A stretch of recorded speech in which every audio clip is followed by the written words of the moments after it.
Marie Clay tells us that phonemic awareness is essential for good word recognition. Phonemic awareness is defined as being aware of sounds in words. She included the following statement from a research study that says, alphabetic instruction without phonemic awareness was not as effective as alphabetic instruction with phonemic awareness. In other words, children not only need to know the sounds that each letter makes, but how those sounds blend together to make words. In order for a child to write words correctly, she must first hear all the sounds within the word and then learn to turn those sounds into letters or letter groups to correctly write the word. The hearing of sounds and the seeing of letters involve two different parts of the brain learning to work together. There are 5 points that a teacher must ask herself as she works with children. Do I want the child to hear a particular sound? Do I want him to recall the visual form of a particular letter? Do I want him to attend to the position of the letter within the word? Does he understand I am asking him to analyze the sounds in sequence? And what is it I want him to attend to? Hearing big chunks of sound is easier than discovering single sounds, so we begin with counting syllables.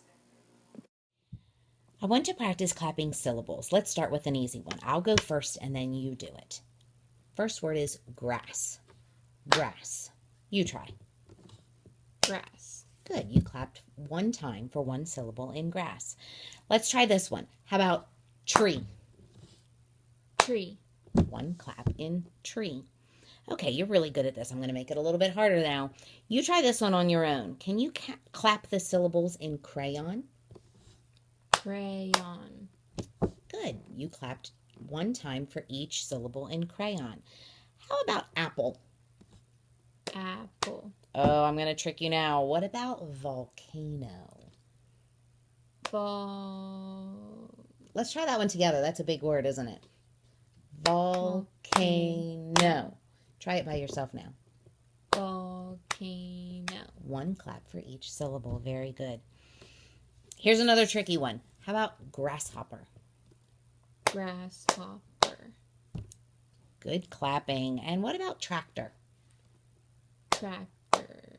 I can't trick you again, can I? Try one more. Skeleton. Skeleton.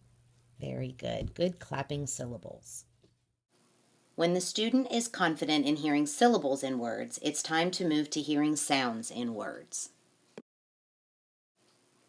Step 1. Slow articulation and hearing sounds or phonemes. This step is to help the child to be able to say the word slowly and attend to the sounds in sequence. Okay, we're going to practice stretching out a word and listening to the sounds. So I have a picture of a boy. Listen to me stretch it out. Boy. Can you try that? Boy. Wonderful. How about box? Listen to me. Box.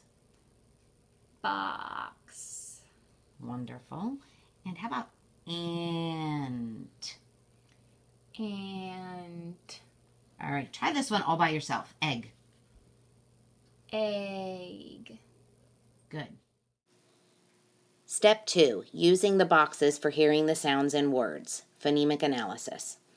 Elkonin boxes are a supporting framework for hearing the sounds. They provide a visual model to place the sounds that the child hears. Each box represents a sound in the word, not a letter.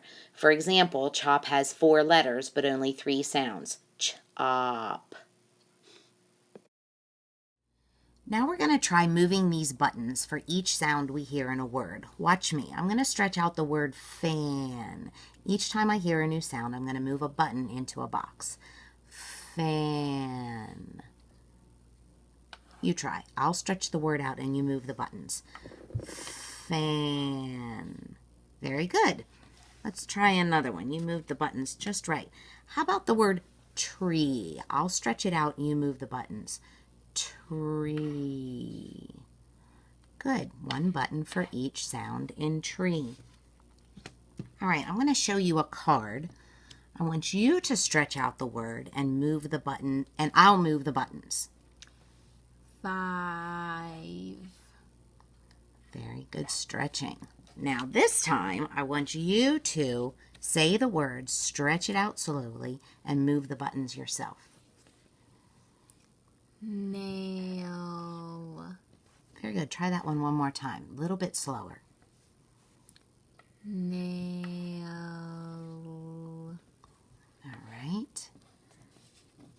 try another one. And That was very good. You did that one nice and slow, very careful.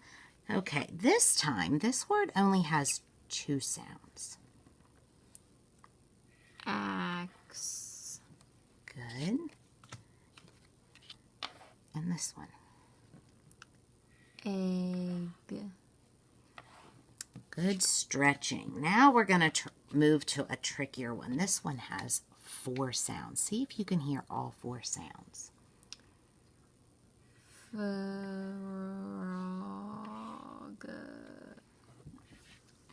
Watch me. Listen as I stretch it out and move the buttons. Frog. Try that one again. Frog.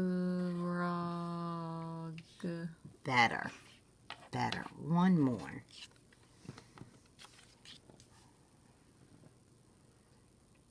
Gift. Gift. Very good. Good. Once the child has become confident in using the Elkonin boxes for the spoken word, the teacher can begin to use them to help in writing. Using something the student has written independently, the teacher will carefully choose a word that suits the child's needs. We've already focused on hearing the sounds in words. Now we're ready to move to finding a way to record those sounds.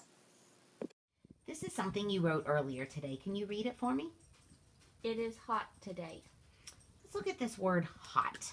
I'm going to draw some of our sound boxes. Stretch the word hot out nice and slow like we've been practicing. Hot. What sound do you hear? H. Very good. I'm going to write that H right here in this first box. What else do you hear? Stretch it out again. Hot. T. T. Uh-oh. We've got a spot here in the middle. Stretch it out and concentrate on that middle sound. Hot. What do you hear in the middle? Ah. Do you know what letter makes ah? O. Very good. Can you write the O there in the middle? Good. Hot. Do that. Hot. Good. I want to go back here to our boxes and buttons again. I want you to think about the picture here and stretch that word out and move a button for each letter. Fan. Good. You moved 3 buttons for the 3 sounds you hear in fan. Now, can you write the sounds in the boxes that you hear? Stretch it out slowly. Fan. What sound do you hear? N. N. Put N in a box. Oh, you hear that at the end of the word. Good. What else do you hear in fan? F.